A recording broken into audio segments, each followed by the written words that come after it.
देवेंद्र प्रताप सिंह तोमर ग्वालियर से। राधे राधे महाराज जी। महाराज जी, अधिक मास का क्या महत्व है महाराज जी, कृपा करके बताने का कष्ट करें। 3 वर्ष में आता है। एक एक तिथियां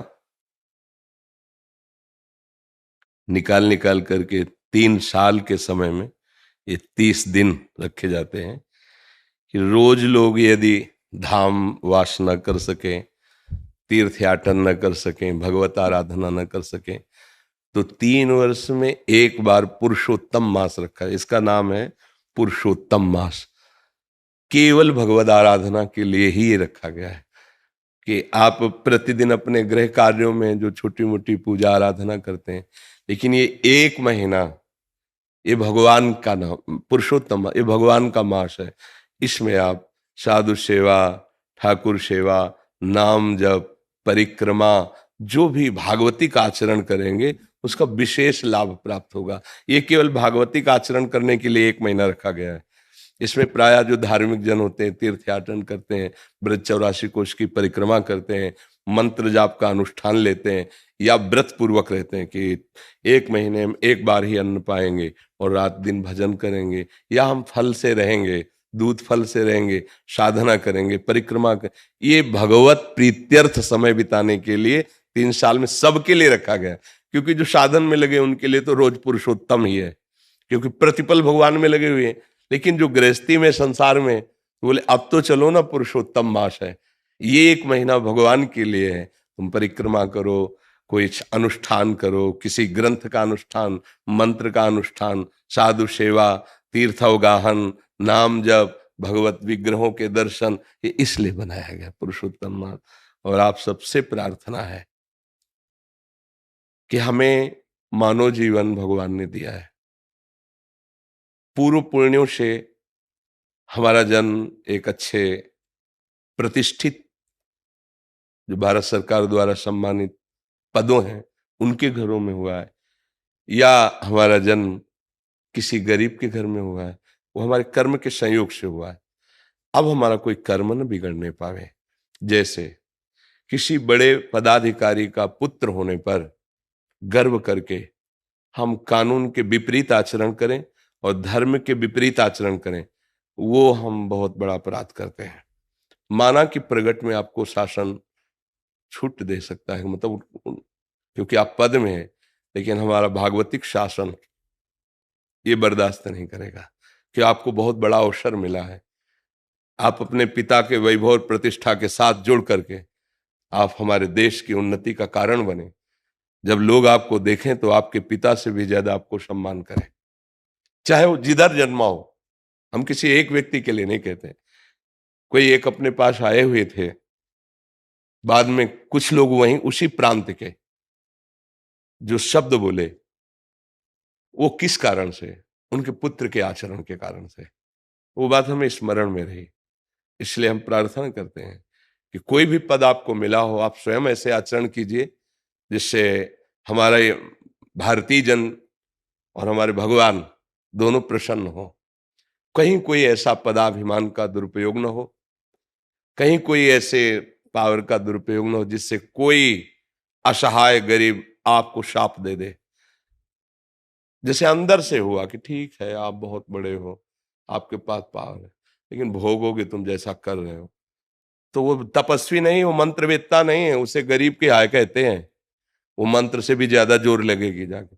इसलिए इस बात से डरा जाए कि कहीं असहाय दीन गरीब को हमारे द्वारा ऐसा कोई दुख न पहुंचे, और कहीं मैं अपने पूर्वजों द्वारा कमाई हुई यश कीर्ति को अपने आचरणों द्वारा कलंकित न कर दें। हम अपने देश की सेवा में आवें, हमारा पवित्र आचरण हो, क्योंकि मनुष्य जीवन बहुत दुर्लभ जीवन है। इसलिए भगवान की कृपा हुई है, हमें आपको संभाषण करने का अवसर दिया है, तो आप महान बने। आप ऐसे बने कि जिस गली से निकलें तो श्रद्धा से और भाव से लोग आपको आशीर्वाद दें कि क्या है यार, क्या व्यक्तित्व है, क्या समाज सेवा है, क्या समर्पण है। अब अगर धन का दुरुपयोग करके मदिरा पीना, उद्दंडता करना, कितने दिन करोगे? जीवन तो जाना ही है ना।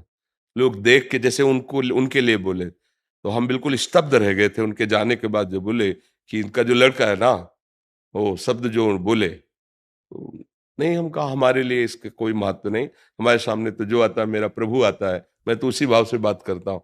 तब मुझे लगा कि मुझे इस बात पे भी अपने जो नई पीढ़ी के भाईजन हैं उनको संबोधन करना चाहिए कि आप जहां हो, आप अपने पिता की प्रतिष्ठा का सदुपयोग करें, जो उनका पद है उसका सदुपयोग करें, और लोग आपको उनसे ज्यादा माने, तभी तो साधु समागम या मनुष्य जीवन की सफलता मानी जाएगी। कोई भी व्यसन अपने जीवन में डाल लेना अपनी उन्नति का नाश करना है। आपको लगता जरूर है कि नहीं सब चलता है, नहीं नहीं, मेरी बात मान लो, आप व्यसन रहित बनिए, इंद्रियों को थोड़ा संयम में रखिए, गृहस्थ धर्म में हो तो मर्यादा से, फिर आप देखो दिव्यता आ जाएगी।